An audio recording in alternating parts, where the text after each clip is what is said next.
Jadi ada 5 aplikasi pinjaman online legal yang harus teman-teman waspadai jika teman-teman gagal bayar atau telat bayar di aplikasi tersebut. Kenapa? Untuk teman-teman yang nggak kuat mental, itu akan terus tertekan dan akan membuat teman-teman pusing. Jadi lebih baik hindari kelima aplikasi pinjol legal ini. Yang pertama ada aplikasi Akulaku.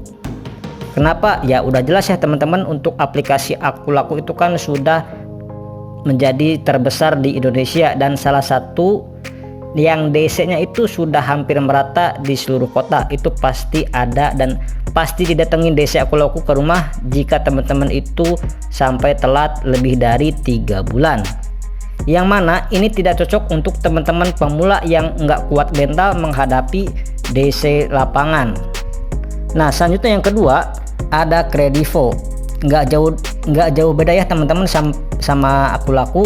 Kredivo ini juga aplikasi pinjaman online yang memang DC-nya itu sering banget datang ke rumah nasabah. Itu hampir di seluruh kota juga ada ya teman-teman. Nah meskipun Kredivo ini DC-nya tidak sebanyak Akulaku, tapi tetap ya teman-teman nggak bisa dianggap remeh. Dengan kata lain, di sini untuk teman-teman yang memang ada rencana galbay di aplikasi Akulaku, saya sarankan untuk menghindari aplikasi pinjaman online seperti Kredivo ini ya teman-teman.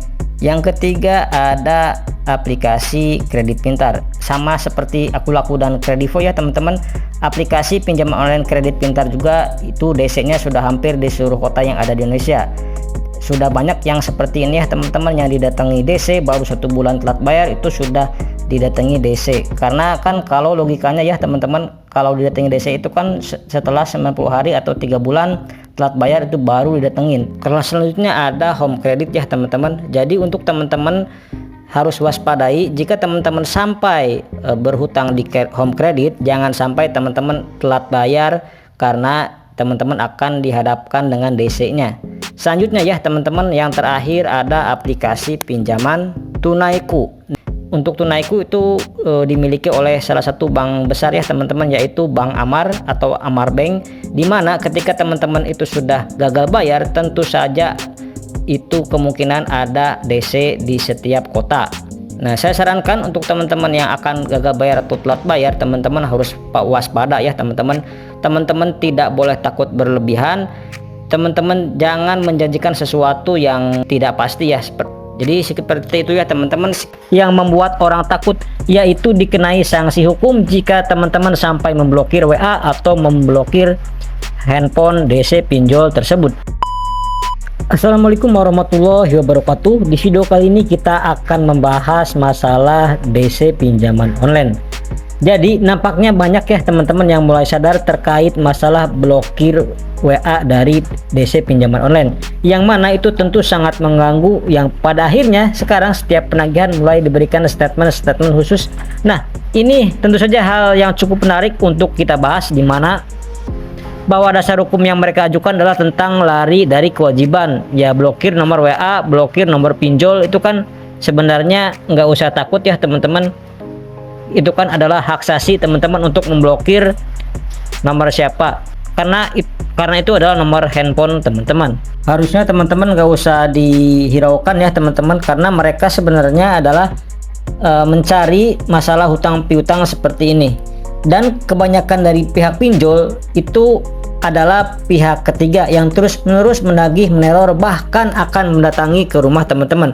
Jangankan gitu, kita nggak angkat telepon dari mereka itu juga nggak masalah ya teman-teman.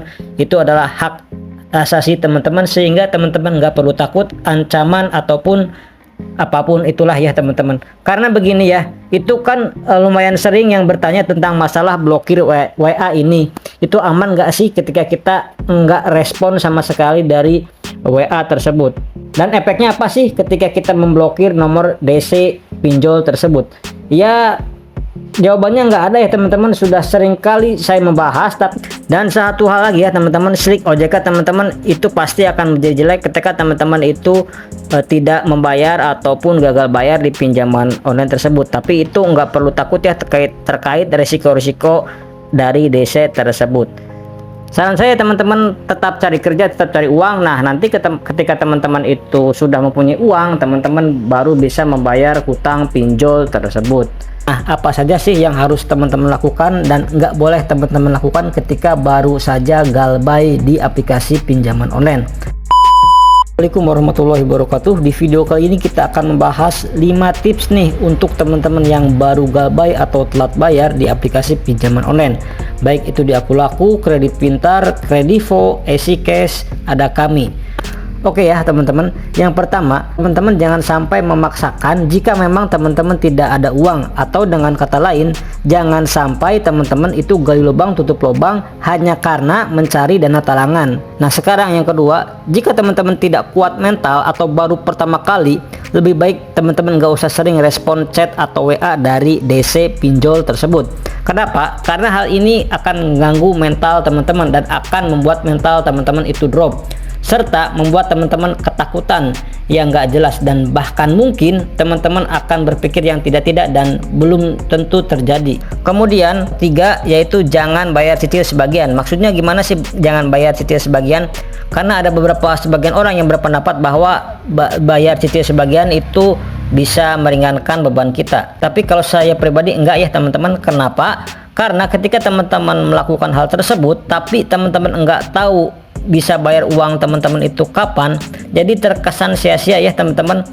Udah dendanya juga kena, kemudian bunganya juga kena ya teman-teman. Kecuali memang teman-teman telatnya itu cuman 1 bulan aja, bulan depan itu teman-teman bisa bayar pinjaman sampai lunas, itu ya nggak apa-apa sih ya teman-teman. Nah yang keempat nih ya teman-teman, yang mungkin paling penting, teman-teman pastikan siapkan mental, karena bunga teman-teman itu akan berjalan ya mentok-mentok di 100%. Contohnya teman-teman meminjam sepertinya itu 5 juta, maka teman-teman maksimal itu mendapatkan denda dan bunga sebesar 10 juta ya teman-teman. Atau dengan kata lain, hutang teman-teman itu menjadi 2 kali lipat. Yang kelima, yang terakhir, itu nanti teman-teman bisa negosiasikan.